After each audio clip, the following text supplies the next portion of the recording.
Good evening, Threadheads. This is Kris from Socially Awkward Stitching Society.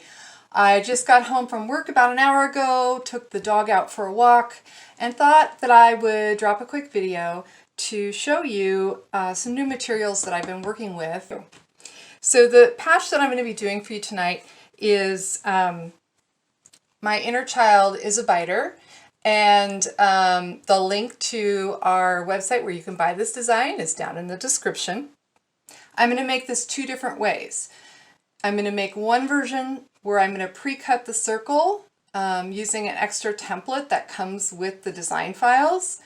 And then I'm going to do a version that's cut in the hoop so that you can see those and decide which one you think would work better for you. So let's get started. So let me show you the materials I'm using for our patches tonight. These are different than, well, one of them is the same as the last patch video where I used a black denim. I'm going to do that again tonight. And then I'm also going to use this lightweight twill. It's 100% polyester. I get this from Fabric Warehouse, I believe. I will put the link down below. It's pretty inexpensive and it stitches up beautifully. It holds a satin stitch or feel really, really nicely.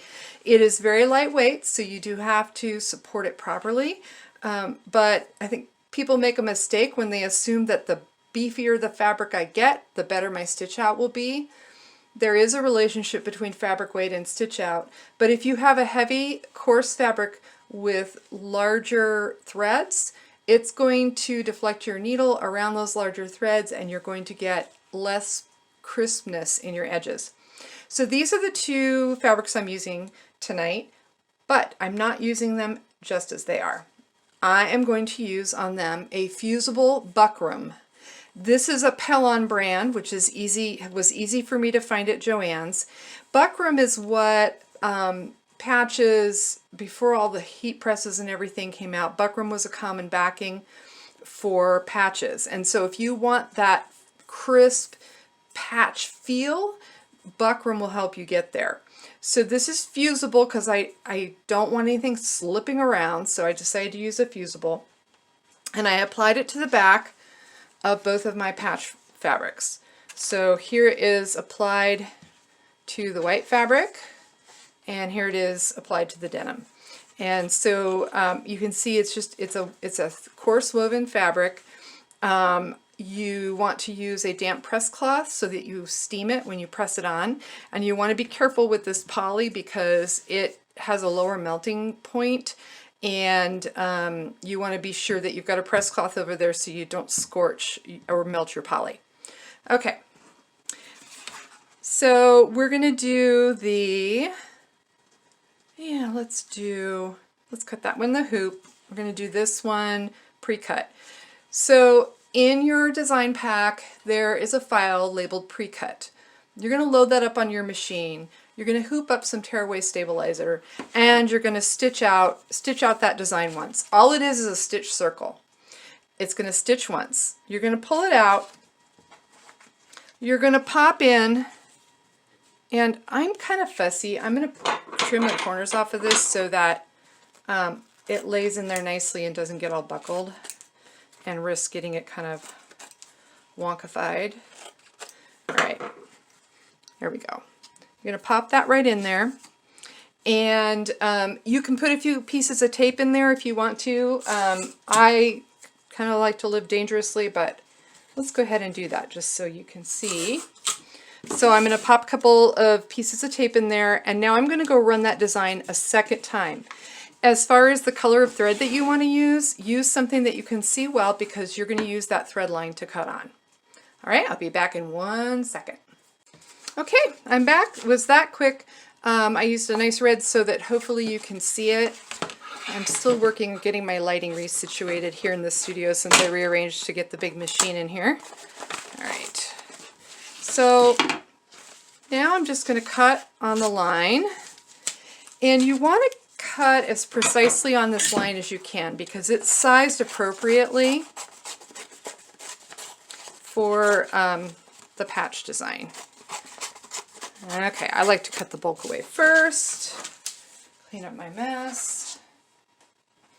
All right, and so I'm just going to come in here and I'm going to cut, if anything, a tiny, tiny bit to the inside, but I really want to try to stay right on that line.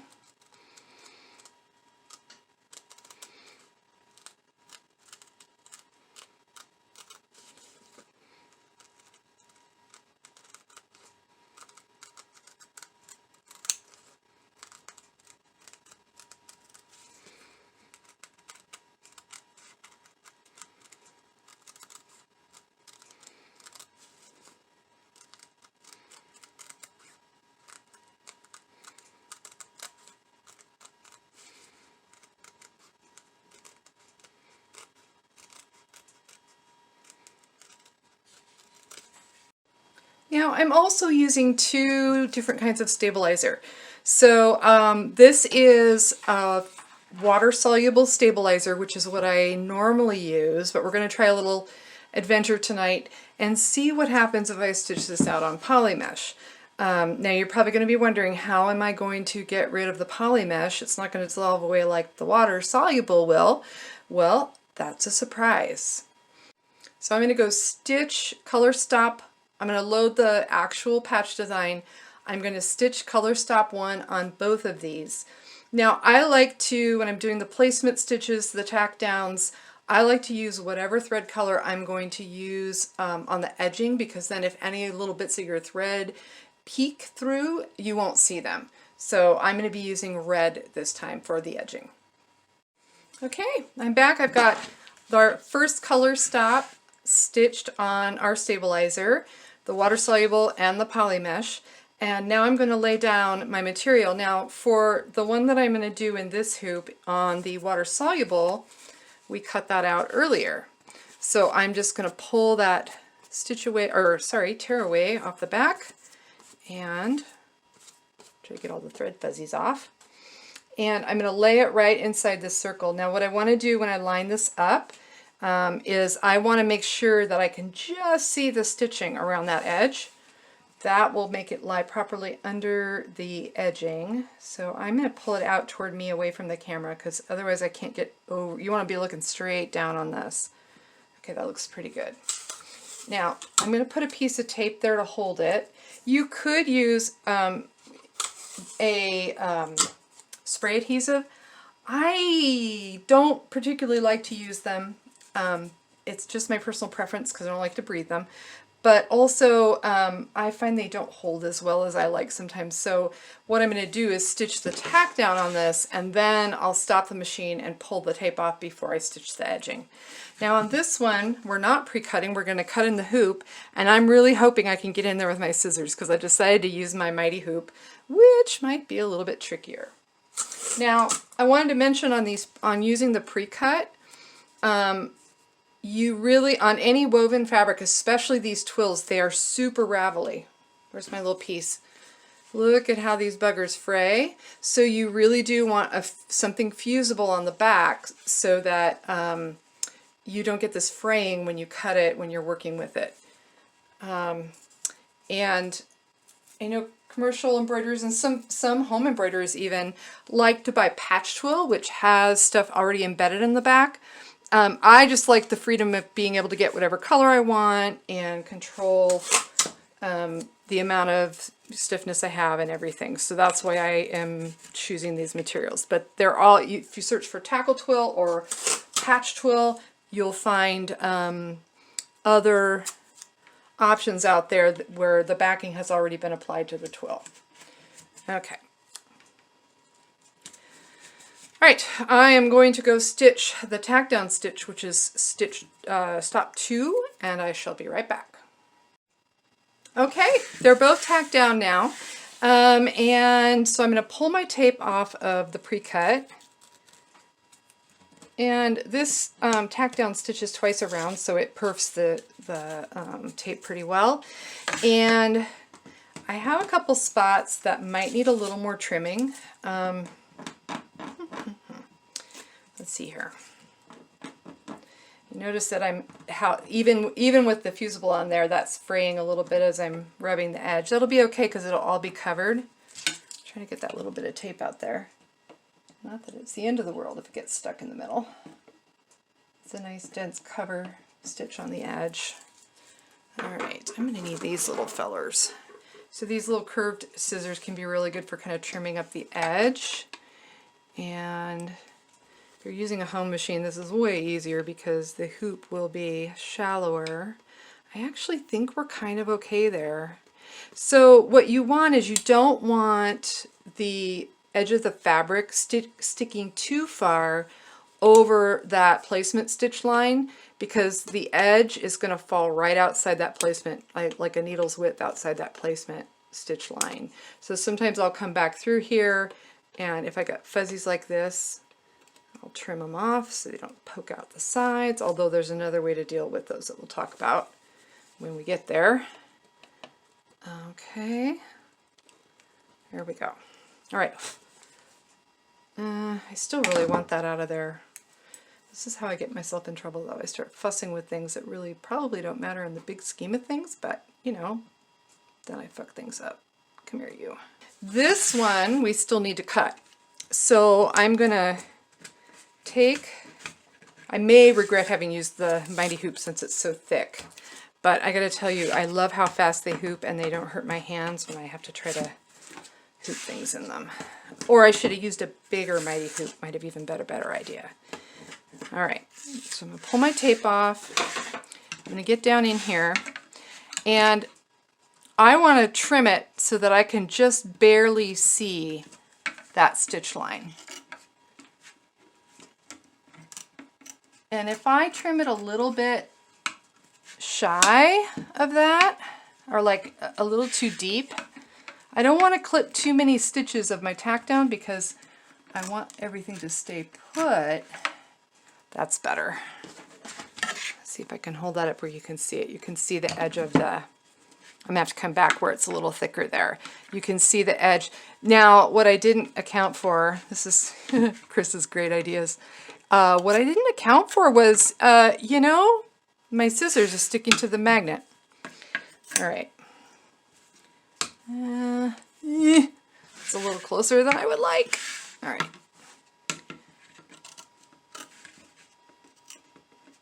There we go. Yeah, not terrible. Yeah, this hoop was a really bad idea. If I felt like fussing with it, I would start over, but I'm trying to do this on a work night so I can get it uploaded for you guys. So I don't really want to start over.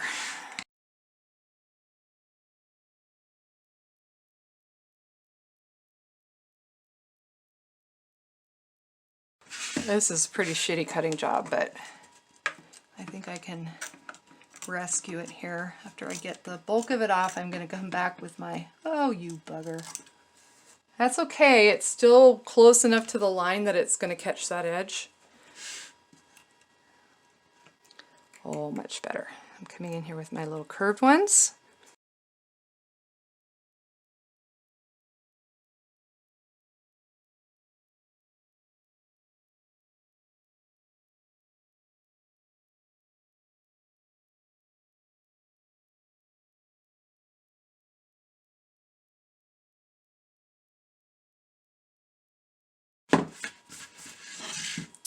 Okay, I have done better jobs on this, but let's see how it goes. It's a little skinny there. This is why I think if you can do the pre-cut, you're going to get a smoother edge too, because remember that this is forming the foundation for those stitches that go around the edge. So this is going to be what my boss calls an AFLO, another fucking learning opportunity. All right, I'm going to go run the edge on both of these, and we'll bring them back and see what we've got.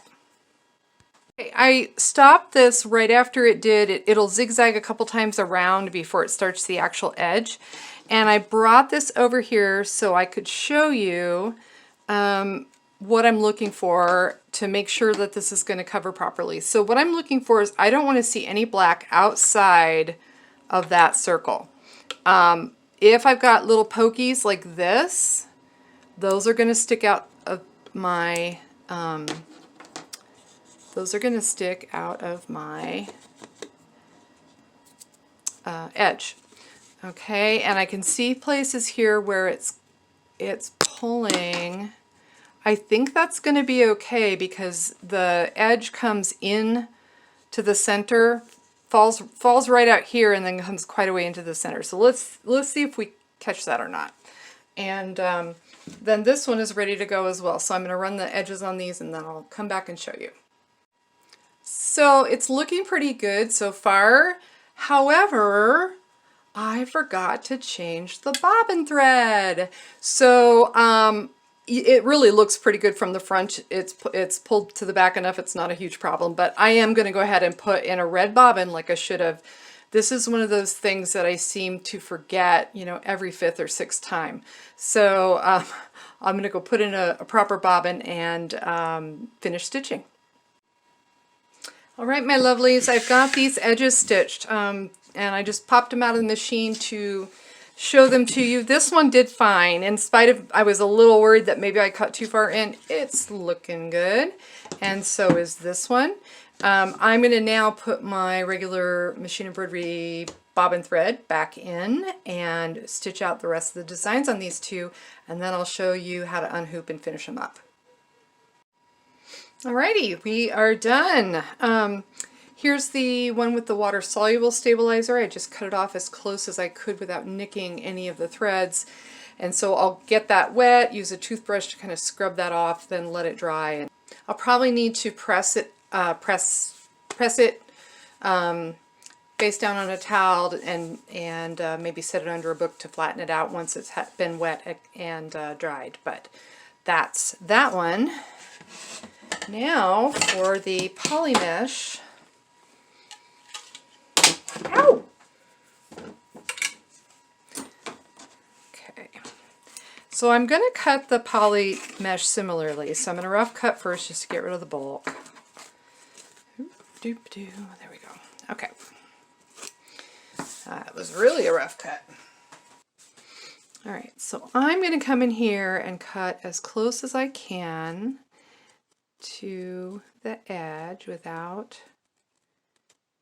nicking any threads. Okay, so you get the idea.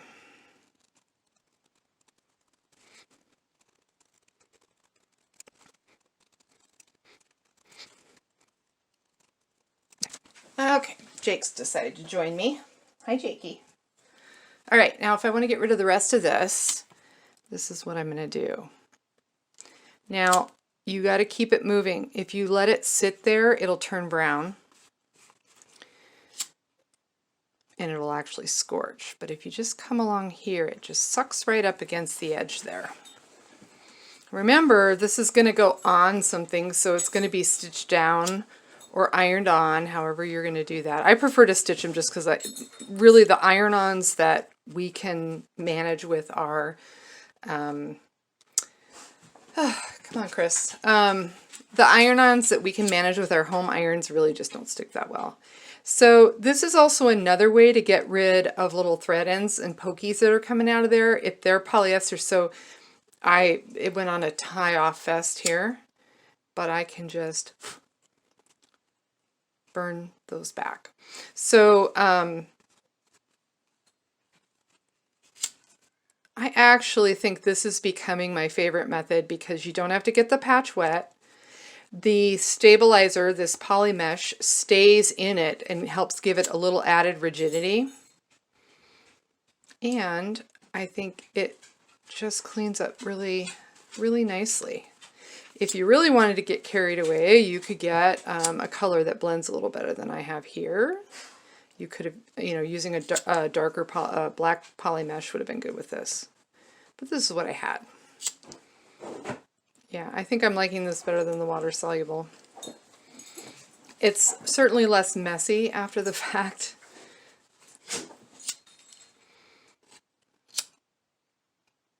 And if I had nicked any of these, Jake, don't shake, Jake. What you doing? You're shaking the tripod, dude. All right. A little more here. And you just see I'm keeping it moving because I don't want to turn it brown and have it look scorched. Just want to melt it back. There's kind of a big chunk, and look how well that went back. It just kind of pulls right back up into the threads. All right, so